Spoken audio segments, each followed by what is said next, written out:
Hi guys! Welcome back to my channel. So ayan, magluluto ako ng sinigang. So ayan, pakita ko sa inyo ang aking niluluto.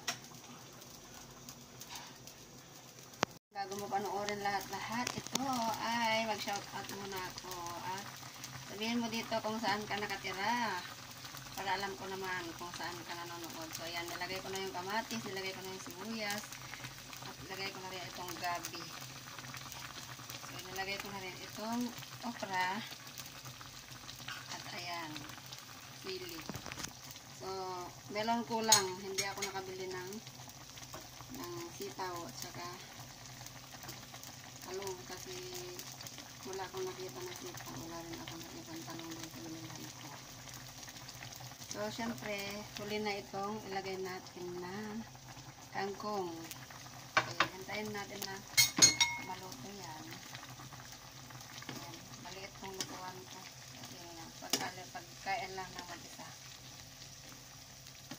Kapag gusto mong kumain, gusto mong magsabaw, ayan, magluto ka ng kunti lang para sa'yo. Siyempre, sino ka eh, wala ka naman kaluto na iba. Ayan, diba? Siyempre, meron tayong dito nakalagay dito na ayan, sinigang sa gabi. Ayan.